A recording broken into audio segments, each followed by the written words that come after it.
Rolling. All right, 3, 2, 1. Ow! Ow! Ooh, baby, we are back. Episode number 21 of The Wild Time. Yes. Wild Time. Dude, it's so funny, man. Like, what it's just the nature of being a stupid-ass fucking human. Like, just, you think about a scam or a scheme, and you're just like, dude, we could do this. And Booze always fuels this shit, dude. Like... So what's up, guys? Oh, yeah. Hello. Chillin'. What's up, Forrest? So, yeah, for those that don't know, that are joining us for the first time, 21 episodes in, you're late. What are you doing? Come on now. But if you don't know us, I am one of your three hosts, Mr. Forrest Galante, the broologist. I'm joined tonight by Mr. Peter Fitzer, the brofessor, and, of course, the always shirtless Patrick DeLuca, the broducer. What's up, gents? Ow, ow. All right, I just keep doing it because you have no shirt on, mate. Right into it tonight. It's hot as shit in here, and I turned the AC off so that I'm not getting a hum. Both of your backgrounds are different than I've ever seen. Where the fuck are you guys? What's going on? Where are you, Peter? Me, I'm in Reseda, California, from the Tom Petty song right now. There you go. This is where I got my shit set up now.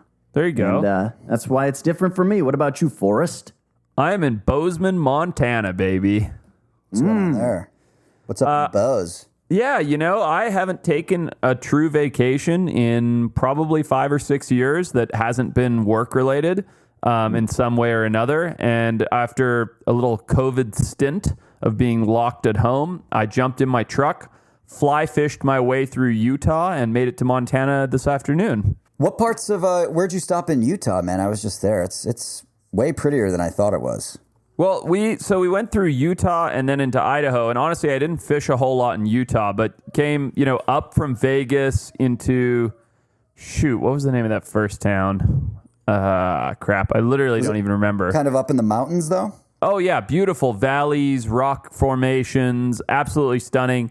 Drove through that for quite a while, and then started to slow down in Idaho. And then around like the Twin Falls area of Idaho is where I started fishing, and it's just been awesome. It's just beautiful up here. You look good out there. I like that you caught that fish and then you released it. Made me feel good.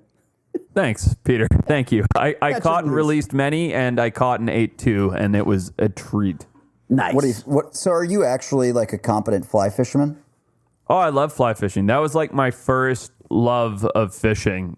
Before I got into spear fishing or deep sea fishing or anything, it was all about fly fishing. So I'm, there's certainly a lot of guys a lot better than me, but I enjoy it a lot. That's for sure. It's very like meditative. Out of all the ways that you fish, which one is the hardest, would you say? Is it fly fishing? Like you said, spear fishing and all the other ways? I've never been noodling, but I imagine that's the hardest. Sticking your hand in a catfish hole and letting it latch onto you and pulling it out.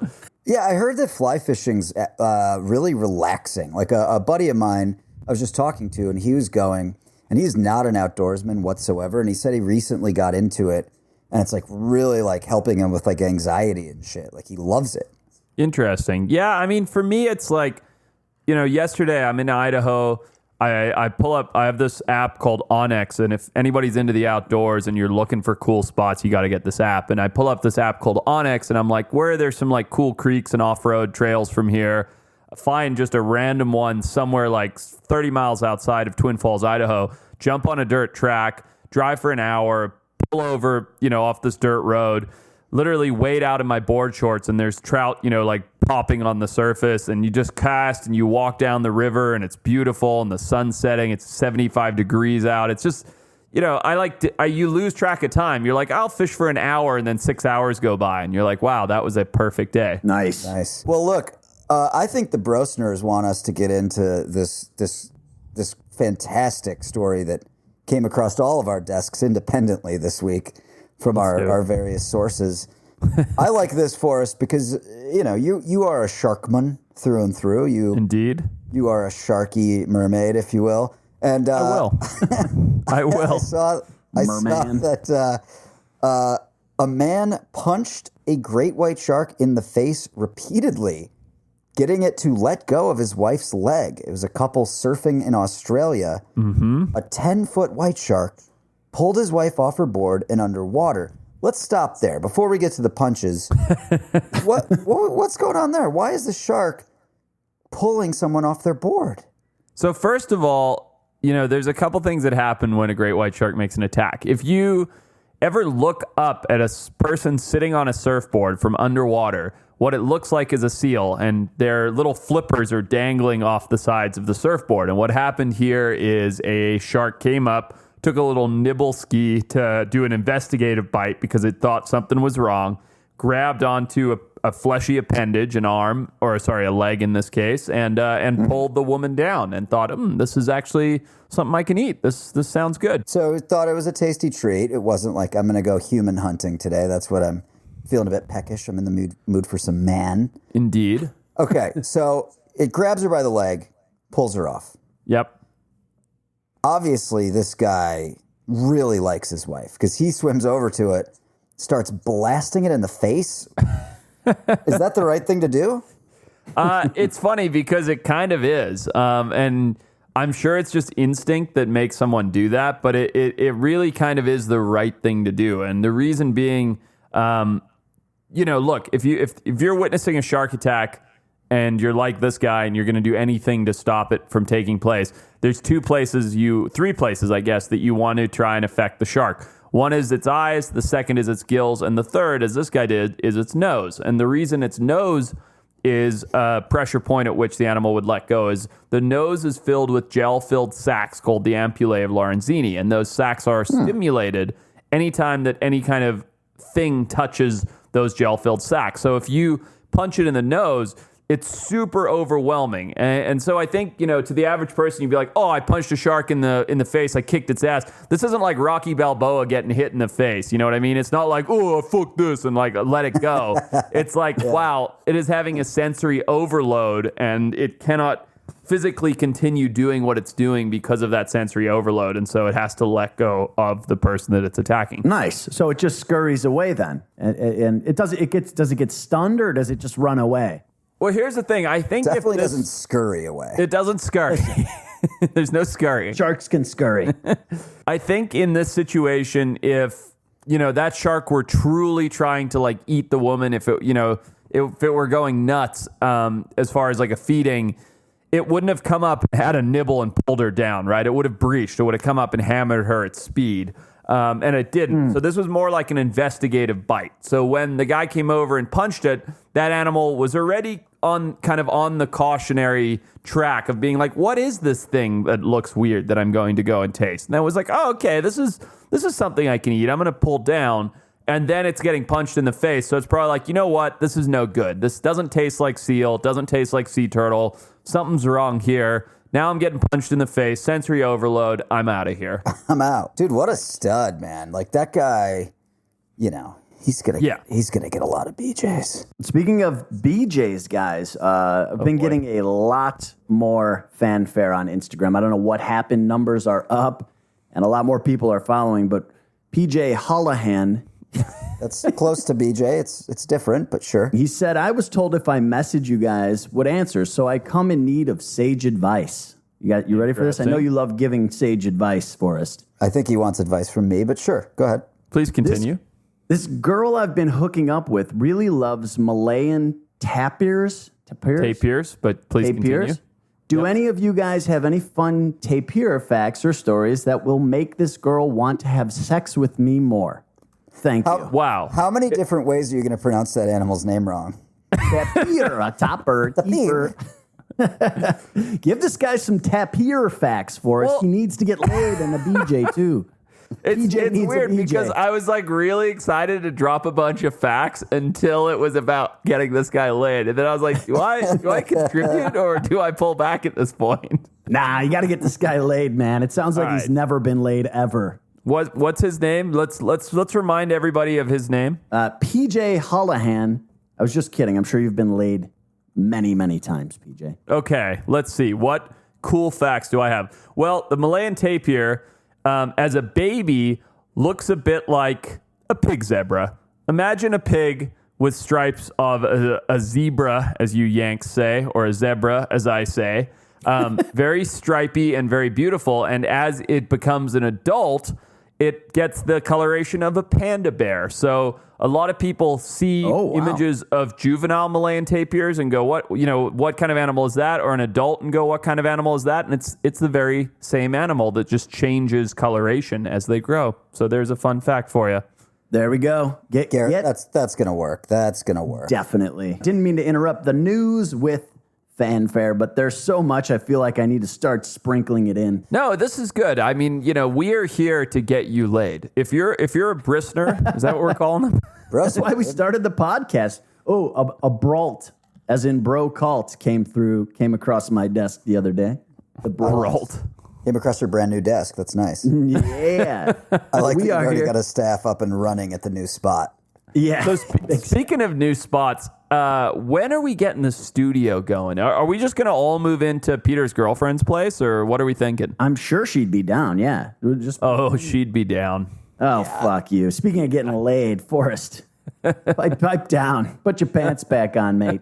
I will not. So, Forrest, I know that you've had a mobile desk this week, but you were awfully excited about this news coming out of Japan. Oh yeah, it's my favorite piece of news that I've seen in the wildlife world, probably in the last 21 weeks that we've been doing this podcast. Let's have it. Here is the title. A study in Japan showed that a certain species of water beetle evolved so that when eaten by a pond frog, they're able to survive by climbing out through the frog's rectum. It can take up to 2 hours, but 93% of the beetles were able to escape with no harm done, which I think is absolutely insane. Imagine just getting gobbled up by something and taking a little journey through the old frog gut and just escaping out the back door. Like what a play. No, it's terrible. It's got to be distressing to say the least. So do you think it develops some sort of like coating on its exoskeleton that keeps it from getting digested, or what do you think's going on there? I think that's exactly it. I think it's got this hardened exoskeleton. The thing about the pond frogs is they have, like all frogs, they have relatively large intestines for their body size, and I think this beetle just knows to kind of bear down and go through, travel through the esophagus, into the stomach, into the small intestines, into the large intestines, and out we go. And it's crazy. It's quite a journey. Man. Do you think that beetle goes back to like his other bro beetles and is like, yo, did it, went on the journey. Have you tried it? Yeah, it's like losing your virginity in high school. Yeah. Yeah, it's a rite of passage to get through. Only 93% make it. 7% Dunzo. slowly get digested and shit out. Brutal. Dunzo. Yep. I think it's hilarious. I really do. Did you see this story about the Death Stalker scorpion? Oh, yeah. So the reason that I highlighted that in our show doc is because so this came out like, I don't know, I would say for the first time maybe 2 years ago, right? And they were like, oh, the scorpion venom is the most expensive liquid in the world. It costs $39 million per gallon. And when this happened, when this dropped, there was this mad rush of people trying to figure out how to get the scorpion venom, right? Including three of my friends. And this is, to me, the most funny part of this is including my three friends that approached me about trying to get these scorpions. Nobody figured out what you do with the scorpion venom, right? So it's the reason that it's worth $39 million per gallon is because of how impossible it is to get it. But where do you sell it? You can't sell nobody's buying it. You know what I mean? So the value placed on it is like anecdotal. It means nothing. So wait, but it says that they use it for medical research, but who's they and what are they doing with it? Exactly. That's the whole question, right? So, and this actually turned into, and you can look this up, they're turned into all these scorpion farms were popping up all of a sudden to try and breed these things, to try and milk them, but nobody wants to buy it. Like nobody's buying a gallon of the scorpion venom. You know, they in the facilities, the medical facilities where they're trying to produce medicine out of this venom, they're just milking them themselves and using it. So if you rolled up with a growler of scorpion venom, they'd be like, dude, we need like a teaspoon forever. Exactly. So it's just like, it's just nonsense. Dude, it's so funny, man. Like, it's just the nature of being a stupid ass fucking human. Like, just you think about a scam or a scheme and you're just like, dude, we could do this. And 100%. booze always fuels this shit, dude. Like, Oh, yeah. I remember my buddy Laz got his driver's license when we were in high school. He was for whatever reason, the way he just got his license like a year before everyone else did. And we saw the Seinfeld episode where Kramer tries to do the Michigan can scam. Great. Yeah. Are you aware of this, Forrest? No, I'm not. I'm right. looking forward to hearing about it. So you take an aluminum can for a soda bottle, a beer, whatever. You get 5 cents when you return the cans in the states that have that program. New York, where I grew up, is one of them. Okay. You get 10 cents in Michigan. Okay. Okay, so you pay a 10-cent deposit per can or bottle in Michigan. So the idea is that if you you take enough cans from New York to Michigan and return them, you're doubling. Money. You're getting Yeah. 10 cents a can. Right. Right. So we did the math. We realized if we took the seats out of his minivan, which he was rolling with at the time, filled it to the brim, paid for gas, and just drove straight through, returned the cans, we could make like $240 each. So And did you go for it? Fuck yes, dude. No way. Nice. Yeah, we did the Michigan can scam. It was fantastic. We went Did to it before Seinfeld did it even, yeah? No, it was after. We stole the idea, but we went over to this one guy's house in our neighborhood, and his mom was apparently an alcoholic, and she had their entire basement was floor to ceiling cans. Oh boy. So we had one stop, filled it with cans, drove the 14 hours to Michigan, returned them, came back. $200 richer. Well, so $200 richer, is that including the cost of gas and everything? Yeah, once we pulled the cost of gas out, we each made a couple $100. Okay. If you amortize that over the cost of the trip, that's about $7 an hour each that we made for it. That's huge. That is huge. So Yeah. not great. Not great. No, that's all right. When you're 16, I mean, you could buy a lot of, what'd you buy with it, man? Anything? Did you just save it, put it in the stock market? Some I'm sure food, just booze and, McDonald's or something. Mountain Dew and Taco Bell. Yeah, exactly. So, Forrest, what's up with this road trip? Is the plan just kind of drive and see where the road takes you? Yeah, man. So I got into Montana this evening, set up here in the hotel room, just to record with you fine gents. But after today, for the next week, I will be living out the back of the truck. I'm getting a camper put on with a pop-up tent for my buddies at Go Fast Campers. And Nice. I'm just going to sleep in the tent on top of the truck and try and stay off anything pavement and just fish and cruise and, just kind of live off road. Like, our state's on fire. I don't need to be there. Yeah. The air quality's terrible. It's nice out here. Dude, there's 500 wildfires raging in just the state of California right now. And it's not even fire season yet, technically. Doesn't it normally start in like October? So it's like historically early and then just ferocious, man. Oh, Dude, yeah. it's a disaster. Yeah, it is a disaster. Like, you think at some point that entire state would basically burn down, and then they'd be like, okay, we're good for the next 60 years. Like, this isn't going to happen anymore. Like, we've been leveled by fire. Everything's nice now. But that it just seems to get worse year after year. Well, imagine this, right? So for listeners who aren't in California, they probably are annoyed by this, but it's a fucking problem every year. There's just tons of wildfires in California. Yeah, we have a fire season. Dry. Yep. It's too dry. It's just a mess. So last year, I didn't realize this, dude, but last year in the high fire areas, which Malibu's one of them. Yeah. So Malibu is this you've heard of it, super fancy beach. There's all these mansions, I'm talking $60 million mansions. Mm-hmm. All of the insurance companies said, we will not insure you starting next year, right? Mm. So everyone freaked out, and the state can't really mandate that you insure a $60 million mansion.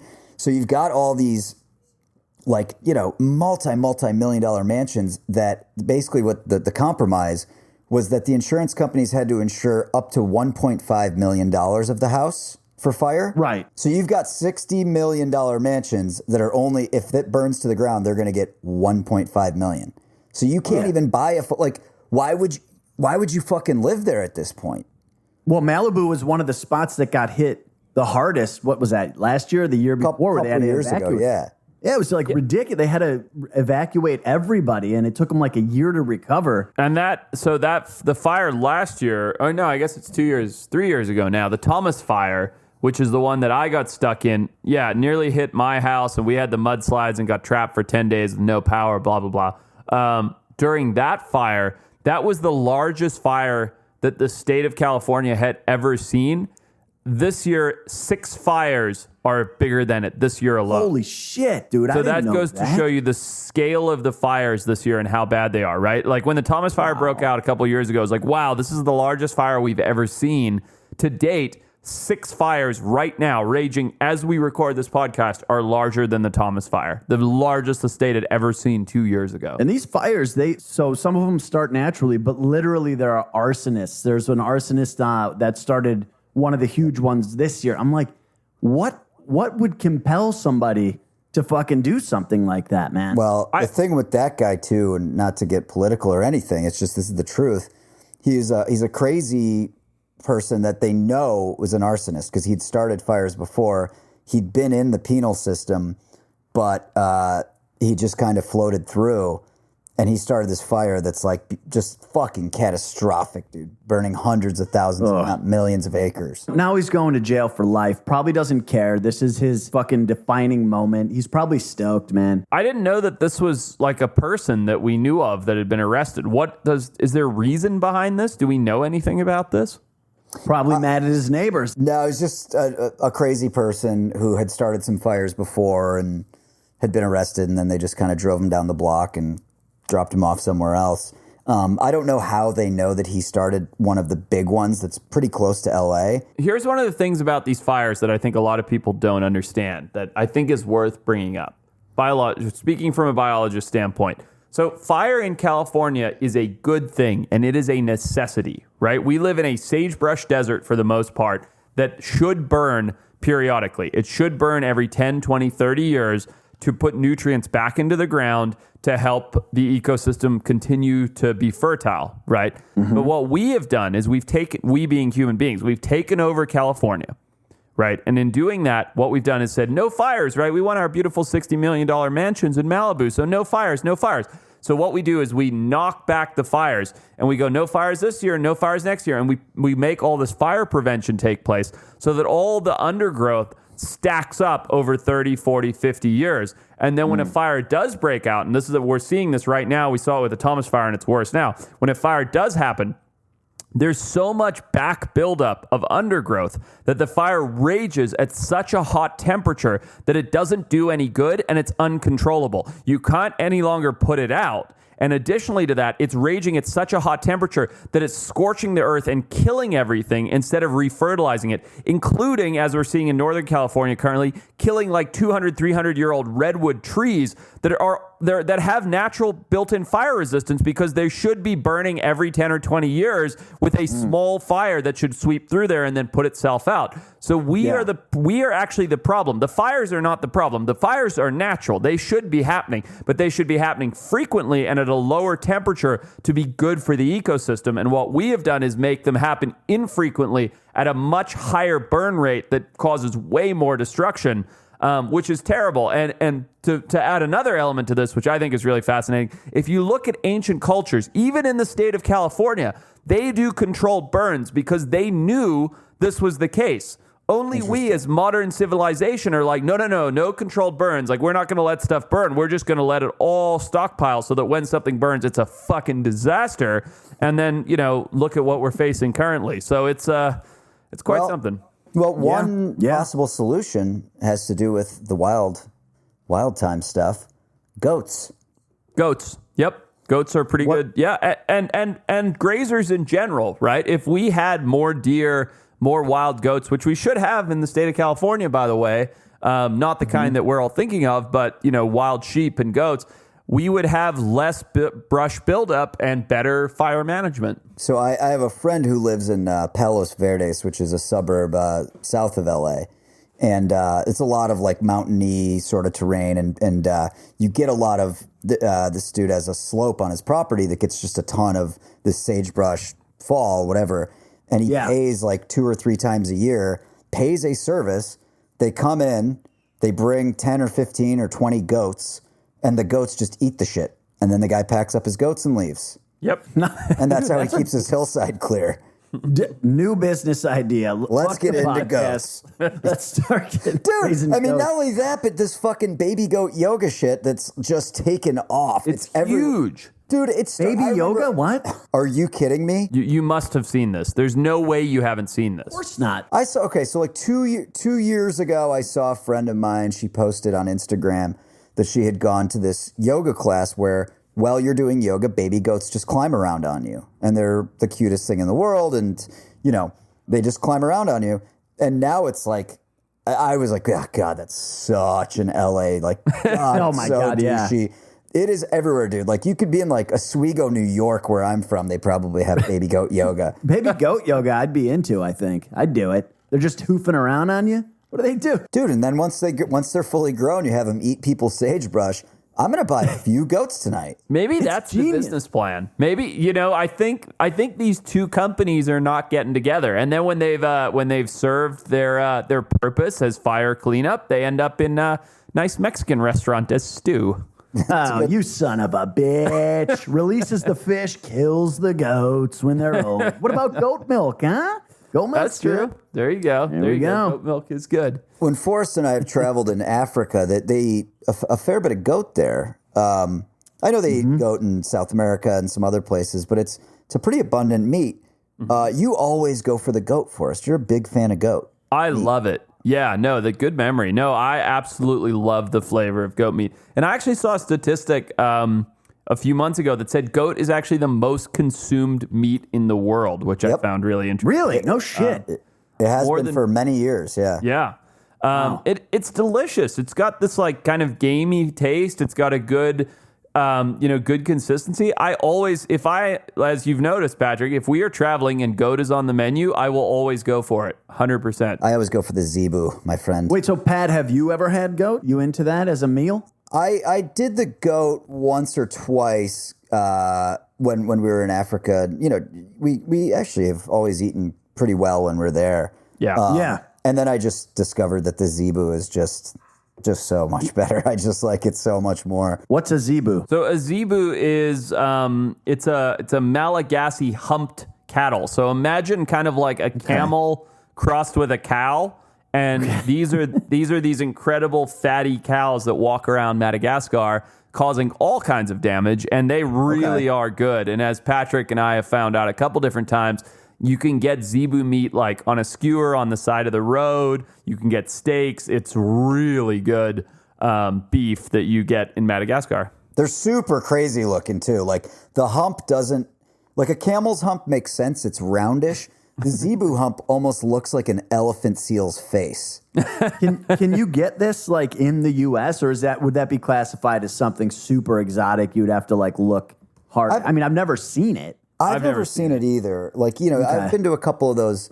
There's a restaurant actually in Malibu that serves wild game around Christmas time. Go there and get an elk steak. But I've never seen zebu on a menu outside of Africa. That could be delicious. That could be a thing. Really There's good. a business plan for you, being the zebu guy in America. Dude, let's get out of the TV business, Forrest. Seriously. Goats and zebu, dude. Goats and zebu. What's the most exotic thing you've eaten, Forrest and Pat? But mostly Forrest, because I know you've been to some.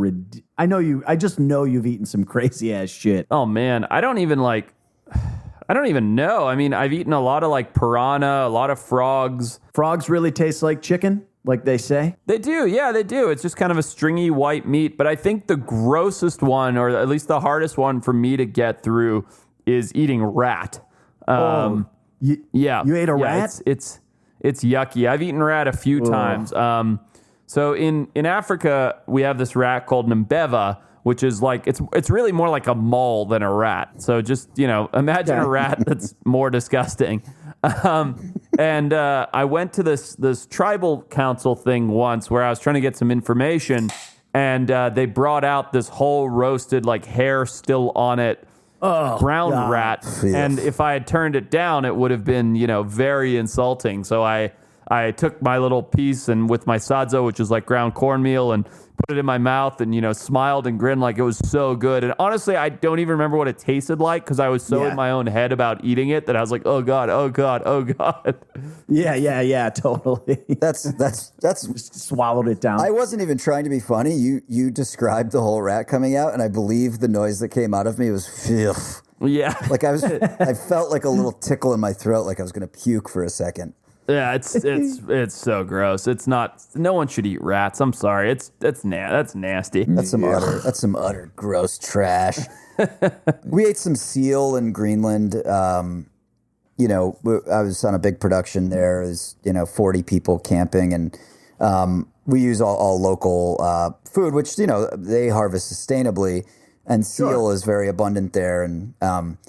We're up on the glacier all day, and then we'd come down to camp, and they would make this nice seal meat stew. And Tasty? Was it good? It was hard to get through the meat, and when you bite into the piece of meat, as your teeth break down the fibers, it rockets this oily substance into your mouth, and so it's actually fucking disgusting. Doesn't sound good, dude. And then I was on day 6 of the trip. Not to get gross here, but. It's on day 6. Get gross. And I just realized, I was like, I've only taken a piss. I haven't even had this slight inclination to shit in 6 days. It hasn't even been a thought in my mind.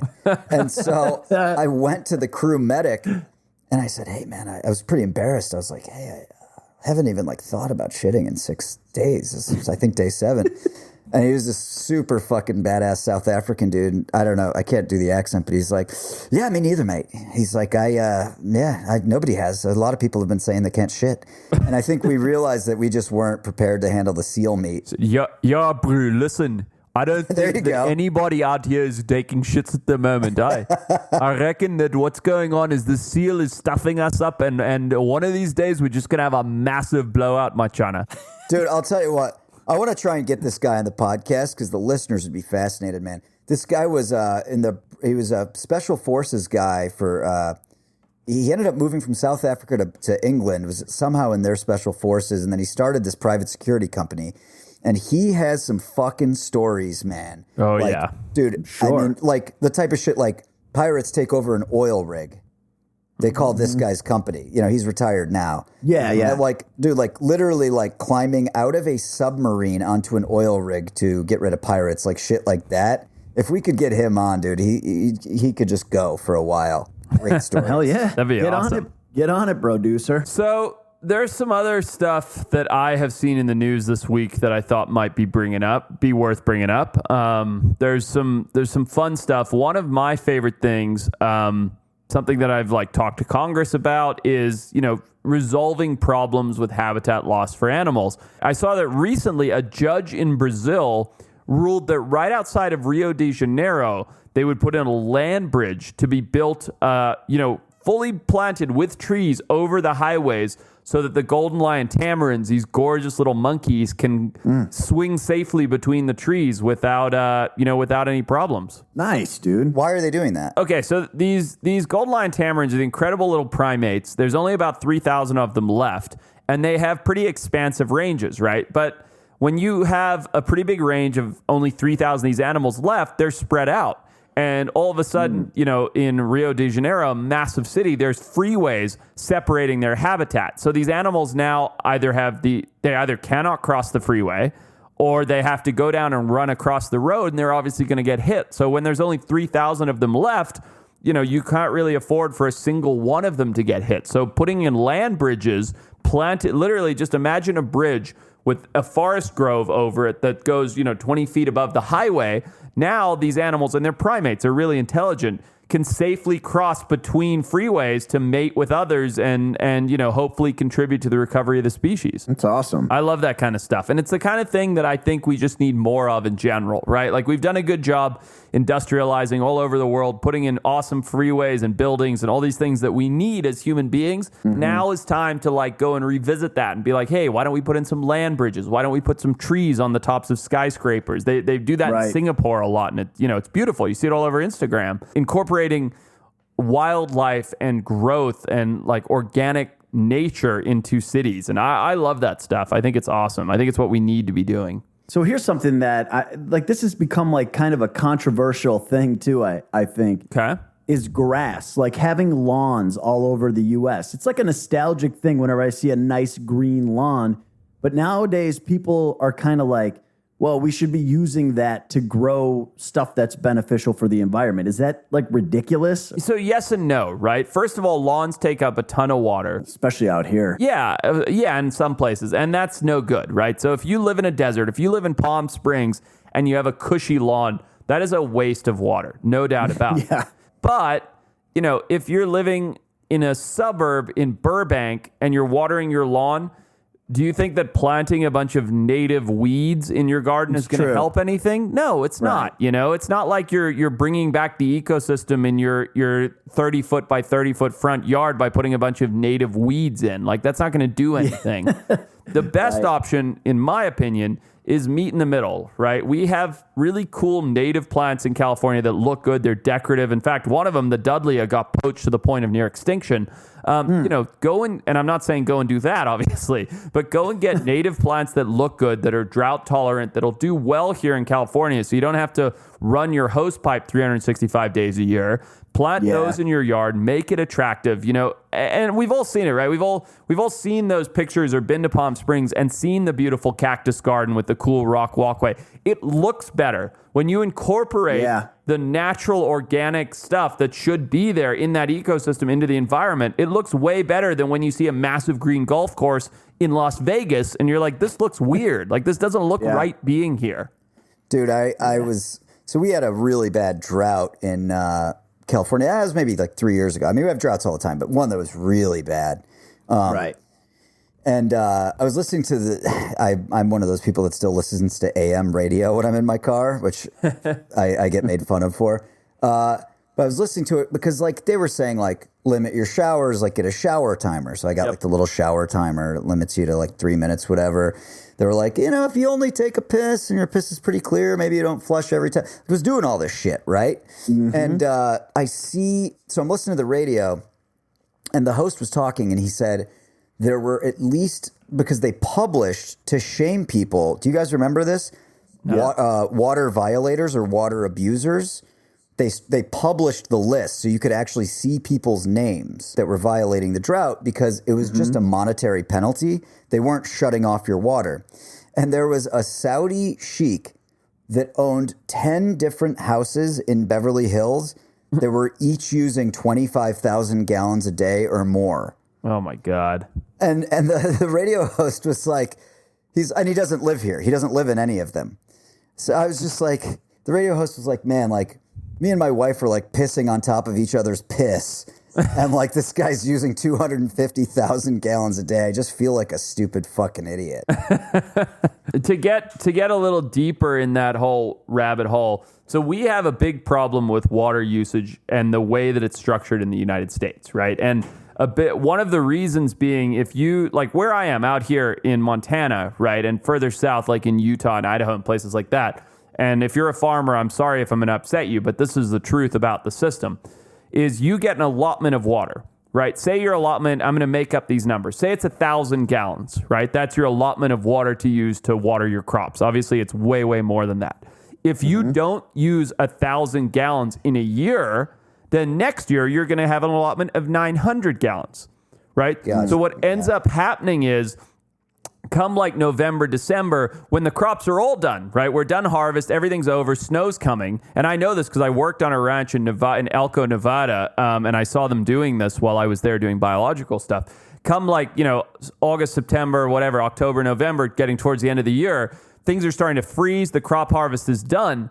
In order to maintain your water rights as a farmer or rancher, you are going to flood your fields with as much water as you can so that next year, and for in some states there's a penalty and most there isn't, so that next year they go, hey, this guy actually needed 1,200 gallons instead of 1,000. We need to up his allotment. And so everybody starts doing that. And they will just waste water, as much water as they can, to try and up their allotments year after year. And it's like a race to the bottom, right? Where every single person that is doing this is going to use up as much water as they can so that they don't get their allotment taken down. Because if they get their allotment taken down too much, then they cannot expand and continue to grow crops. So it's like this very vicious cycle with the way that it's set up, where every year farmers they'll lean on the subsidy with the water, and they'll use up as much water as they can so that next year they have more water, it's absolutely bonkers. Yeah. Especially out west where we basically are in constant drought. Are you surprised that the state government didn't figure out a good way to do the system? Like, Of course not. They're moronic. And then they won't change it because it's how it is. They're like, oh, well, that's the bottom of the list thing to deal with now. Mm-hmm. So I was looking through some of our feedback from the Brosners and the Wild Bunch. There we go. And someone, actually 2 different people asked for some behind the scenes of Extinct or Alive. Like an interesting story. They said, who's the most interesting person you met along the way? What was the biggest I fucked up moment so far? Just like a little, they really enjoy like the behind the scenes of one of the shows. I like that. What comes to mind for us? What jumps right into your mind? Man, the most interesting people that we've met. I think for some reason, the first thing that jumps to my mind, the Patrick, you'll remember this. It was also one of the, it's kind of a 2-for-1, right? So we were in a cave in Zanzibar trying to get a blessing from a witch doctor who, if this witch doctor would allow us to see these evil spirits, maybe we'd be able to track down these leopards. And without his permission, it would be, kind of a faux pas. So we went in to meet this witch doctor, and we waited very respectfully. And I remember the woman in the cave where the witch doctor was performing the ceremony. She had paid the witch doctor like 4 goats to fix her of the ailment, of which someone else had placed on her for like 3 chickens. Right. So, yeah. So it was just like super fucked up. And then we went and sat there, and we sat down, and I was, you remember this, Patrick, super respectful, like talked to the witch doctor, and we're like, hey, do you think that we'll be successful with this? Like, do you think that things will go well with the leopard? And he's like, no.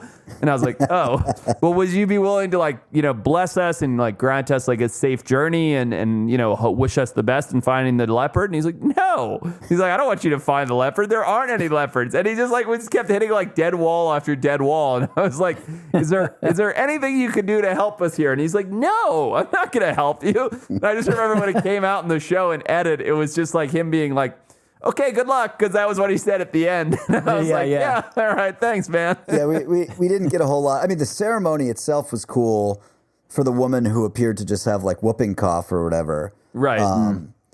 But yeah, that part of it I thought was really funny. What language were they speaking? Is that Swahili? I don't recall, to be quite honest. But someone was translating for us, and or for us, I should say. And she came in. She was coughing her fucking head off. This was pre-COVID, and thank God, she was really sick, and I think she was pregnant too. I'm pretty sure. Yep, she was. And she was super sick, and she said, "I'm sick. I think someone has put a curse on me." And he said, "I know. I'm the one who put the curse on you. Right. One of your neighbors paid me 3 chickens to put the curse on you. I'll remove the curse for 3 goats." Yep. And she was sure, what? Whatever, yes. And part of the ceremony, and by no means am I making fun of the ceremony. This is part of the culture. No. Part of the ceremony involved taking a little sip of some urine. Sure did. No. Yep. She was still coughing after the ceremony, but I'm going to assume it went away later. Oh, urine's sterile, man. You'd be fine. You don't want to eat a piece of shit, but urine's okay. The other thing is when we showed up, we met the witch doctor, and he was wearing a Boston Red Sox T-shirt. That's right. In the middle of a jungle in Zanzibar.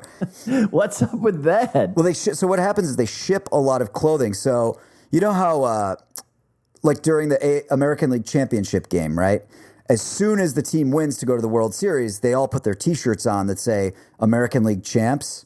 Well, it's because they've already made them for both teams. Right. Right. Okay. So the team that doesn't win, they ship the clothing to Africa as part of like just donations of clothing and stuff like that. Oh, So okay, you do see a lot of that there, but we were like, in the middle of this pretty gnarly jungle in Zanzibar, and we were like, yeah, that Boston Red Sox T-shirt's not quite what we were hoping for. Do you have anything else? Patrick, but you know what actually you reminded me of when we were talking about that story? Something that never came to air in any light. Tell the story about Kendall, the producer, and what happened to her. Oh man, that was an ordeal, my friend. Yeah, we had a producer on the show who we had flown from. Well, we were in Zanzibar, and we were spent a lot of time sitting in blinds at night, looking for this leopard. Yeah. And one of the producers, we had a medic who was a really good guy, good medic from Kenya, and one of the producers had gone to the medic, and then as the EP of the show, he comes and tells me, and he tells Forrest, he's like, your producer is sick. She was not feeling well, and she came to me, and she has this big, just looks like a big bug bite on her butt cheek. We're like, okay, well, let us know. And we talked to her, and she was like, yeah, no, it's good. We'll continue on. So then we flew from there to Madagascar. When we're in Madagascar, the bite is getting worse, and the medic needs to do surgery on the bite just at the hotel. Oh, so God. He basically makes an incision, drains the fluid, whatever. We then take a flight to a small airstrip where we get basically land on like a fucking dirt airstrip in the middle of nowhere. Oh, yeah. And then take a 4-hour boat ride. But she was still like... So she had to be flown out of there. So it must have been some serious shit. Yeah, so now we're really in the middle of nowhere. Like it's a 4-hour boat ride to a plane that only, you have to get a hold of someone to come pick you up. And then she starts getting really sick. So to be clear, it was a flight to Madagascar, then to a smaller airport, then to a flight 5 hours to a dirt strip, to a 4-hour car ride, to a 2-hour boat ride, to another car ride to where we were staying. So what's her condition this whole time? Like okay, like hanging in, feeling worse at night, but just thinking she's going to get through it. Yep. Then it starts getting worse pretty quickly. Starts getting worse and worse and worse, and like is 104 to 105 fever for like 2 days. Oh shit! And they thought maybe it's malaria. The medic didn't have a malaria test kit, but it's like now to the point where it's like this person's going to die. Yeah, so she broke into, I remember because she, the other medic was like, Forrest, you have some medical training, right? And I was like, yeah, not like you, but a little bit. He's like, would you come and give me a second opinion? And I went in to visit with her, and she was just drenched in sweat, shivering like feverishly. And I was like, can I see this bite zone? And, it was on her butt cheek, and she pulled down her pants and showed me this bite. And it was like if you've ever seen like one of the old Spider-Mans where there's the black veins like coming off of it from sepsis, from like a gnarly infection. And I was like, this is not good. Yeah, it was pretty gnar. So it was like, we did a night thing. We were out on a night hike and came back, and I went to check, and she was like fucking near death. And so like I went to bed for a few hours, went as soon as the sun rose and checked. I was like, she's like essentially a corpse. So then we made the call to evacuate, and it was the most insane evacuation ever. I went with her, got to a hospital in Madagascar, which was not good, and then got to a hospital in South Africa, which was shockingly the hospital in Johannesburg I thought was horrendous. I mean, Johannesburg's a big, like, modern city in a lot of ways. They didn't give a fuck that she was, like, essentially sitting there dying. Yep. So then we got an emergency airlift from a 16-and-a-half-hour flight from there to New York. She got rushed to the hospital there. Discovery Channel and was good enough to, like, get, like, literally, like, the head of the hospital at NYU to meet her there.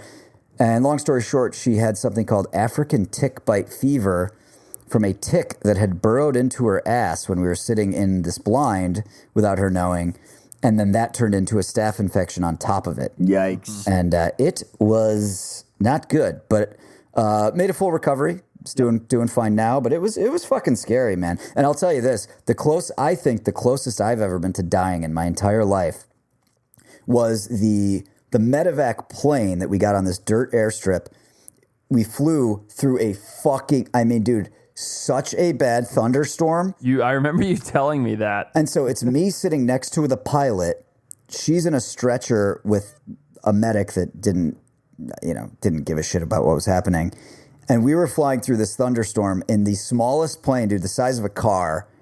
And I mean, like falling like hundreds of feet. It was so bad. Oh my God. It was so fucking bad. I was like, this is fuck.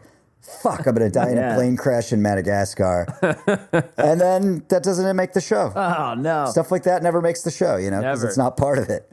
No. Hey, but that's why people are listening to this podcast, because you only get to hear that kind of shit here. So speaking of people listening to this podcast, I got an email from Dusty Smith day before yesterday.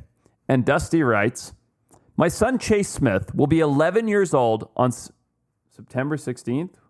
Wait, am I this far behind? Hold on. No, September's coming up. It always comes right after August. Yeah. Oops, redo. Nope. Dusty writes, my son Chase Smith will be 11 years old on September 16th. He absolutely loves everything you do. We listen together to the Wild Times podcast. He would love to get a shout out or something from you. I think he may have most of 20 episodes memorized. You have awakened his need to know more things, which I love.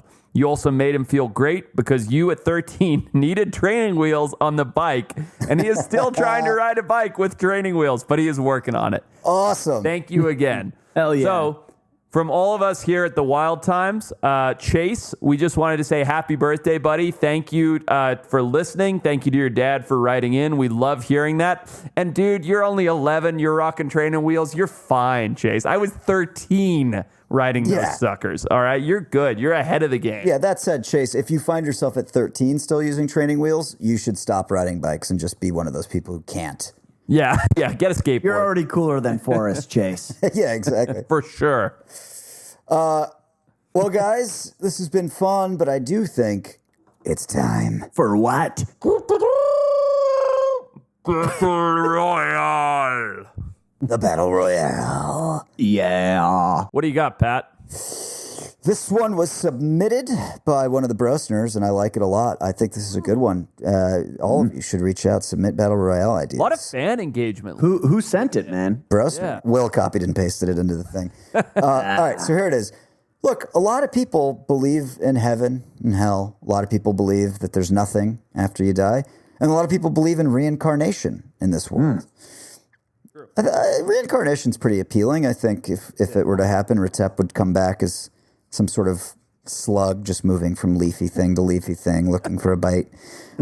Cheap shot. But, Lame. okay, so here's the question. You die. I'm sorry, but you're dead. You get reincarnated as a pet. A pet. You're going to be someone's pet. Okay. So, what animal would you be? Where in the world would you live? And who would be your owner that you're very loyal to? Oh, my God.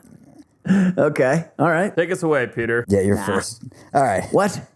I was first last week. I can't do 2 weeks in a row. Can we all just rule out Michael Vick's dogs right away, or are we going to lead with No, that's not ruled out. That's not ruled out. If someone wants to do that. All right, fine. I'll go. All right, what do you got? All right. I would, well, first of all, I'm going to be the best pet in the world. Not necessarily normally a domestic pet.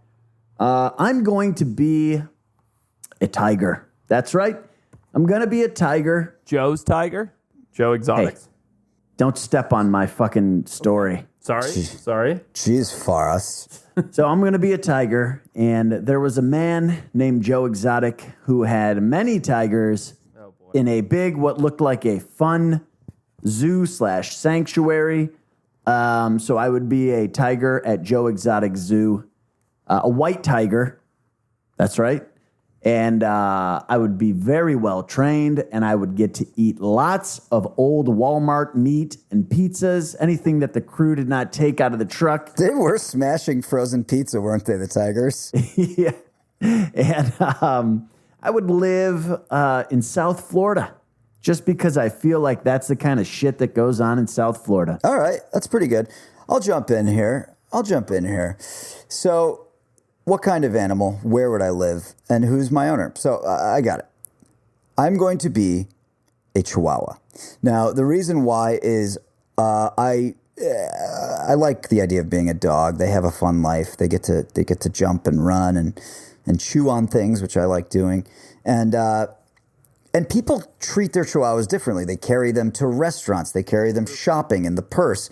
You know, you're going along for the journey. You're going to do everything if you're a nice, small, weightless dog. Weightless? There's weight. What's a Chihuahua weigh? 4 or 5 pounds? 6 pounds? 10, maybe? Weighs next to nothing. Okay, All right. So then that brings me to the question, well, where am I going to live and whose Chihuahua am I going to be? Very quickly, probably about 12 years ago, a friend of mine who's a comedian, we were just out drinking with some friends, and he was like, dude, you got to do me a huge favor tonight. I have to stop by this party. He's like, well, just go. It'll be like a half hour. Okay. I'm like, all right. I don't want to go see anyone I don't know. I was like this when I was 25. Yeah. I want to be with like my 5 friends at the same bar where we know the bartender. Yeah. I don't like going to fucking house parties where I don't know people. He convinces me to go. We go up into the Hollywood Hills. It's fucking Paris Hilton's house. No way. Now, I'm not name dropping this. Mm-hmm. I'm livid because we get there and it's in the middle of the fucking Hollywood Hills. There's no service, right? So we go in. He finds Paris. He's like, hey. She's like, oh, my God, I got to show you something. He leaves me. So now I'm alone in the backyard at this party. I don't know a single person. And he's somewhere in the house with Paris Hilton. And so I just I don't know what to do. So I just am pretending to text. Yeah. Even though I don't have service. Classic move. Yeah. So I'm just sitting. It's awful. He disappears for an hour, finally comes back. But what I did notice when we were in the backyard was Paris Hilton had a fucking like 3-story doghouse that was probably 1,400 square feet for her Chihuahuas. Wow. They were living in the lap of luxury. Okay. But here's the thing. Here's the thing, guys. Paris Hilton has since moved from LA to Ibiza. Oh. An island off the coast of Spain known for its fun beaches and wild parties. So I'm just going to live there, man. I'm going to live in a 3-story dog condo in Ibiza. Yeah. And eat a lot of pizza. And and I'm a Chihuahua, and that's what I'm doing. Yeah, that's a good one. I know you haven't won a lot of battle royales, but this one's on the first. I'm not going to win. The listeners hate for the me. first time ever, I'm not angry about your selection. All right, fair enough. So here's mine, right? I think we've discussed this before on the pod, but Pablo Escobar, when he was around, imported a whole lot of exotic creatures to his insane compound in, where was he? Medellin? Yep. Yeah, I think it was. Medellin. Yeah. So, very cool, whatever. Had a bunch of creatures. He had tigers. He had lions. He had kangaroos. He was all over the place. But the one creature that he imported that's still there today, running amok because it has such a fantastic life, is a bunch of hippos. Okay. So imagine this. Yeah, imagine you're a hippo. And you're living this life in Africa where everything wants to kill you and eat you. Big bull hippos want to kill you. You live in the Zambezi River that can be lined head to tail with Nile crocodiles. And you're just a baby. You're just a little fat pink pig swimming in this river. When all of a sudden you get scooped up, you fly first class in the cargo. Yeah, you're Pablo's hippo. You're not flying coach. Come on. You get scooped up. You get dropped off in Colombia. In the Amazon jungle, where there is all the water hyacinth you can eat, and nothing that can even remotely damage you. And now, as you grow up to be a pissed off giant hippo, this guy who had you in his incredible drug compound is now gone. He's dead. He's been assassinated. Who cares? So instead of going down with the rest of the animals, you're just going to let yourself out the gate, hop into the nearest river, and spend the rest of your life fucking and eating water hyacinth and making more Columbia hippos. It's a perfect life. Hey, Forrest, real quick, how do hippos shit? What do they do when they shit? Oh, they spin their tails around to spread their feces in a spray-like motion. Now, so that and they always come out of the water to Forrest. So you're pretty excited about that? You're gonna spray your shit around? That's big time. You know, I would be a hippo just to poop. What? Nope. Mm-mm. You don't? No. I have a big problem with this. The main problem that I have with this is that, like somebody who's been in jail for a long time or somebody who's gone to war, that you would be mentally damaged if you were rescued. You would not be a happy hippo. You would be fucked up. You'd be like, what's going on? I'm trying to defend myself. You're looking for shanks. I mean, you would be fucking insane if you were a hippo that was pulled out of its natural habitat and put in this nice, next to Pat's dog in Paris Hilton's fucking backyard. No good. Is that why there's now 80 of them there? Because they're having such a bad time, they're just humping like jackrabbits, making more hippos? That's really why you want to fucking do this, so that you can fuck another hippo, you sick hippo. Whatever, Pig. dude. But he said... The listeners decide. Yeah, I mean, I also agree he will not be a happy hippo. He's going to be a hungry hippo because he's not going to know how to fend for You've been himself. waiting to say hungry hippo the whole time. He was looking for that. He really was. Literally, it couldn't get out fast enough. I'm really excited about it. I'm going to celebrate with another cocktail alone in the dark. Yes. There you go. What a move. Guys. Well, guys, it's been a pleasure. If you enjoyed this podcast as a wild bunch, as a brosner, Bromo sapiens. yeah, bromo sapien, brosexual, whatever you happen to be, it's 2020. We don't judge. Fuck no. Go onto iTunes. Leave us a 5-star review. Look, guys, we're not going to sell you ads. We're not going to be those people. We do this because it's fun for us, and all we ask for in return is a sweet review because it makes us feel good, and we like to read them out loud. So hit us up there. Hit us up on social media. At the Wild Times Pod. Nope. You're never, ever going to get it right. It's at Wild. What is it? At Wild Times Pod on social media. Also, there will be a poll to vote on. So leave that review and then go to the poll and obviously vote for the Brofessor. Yuck.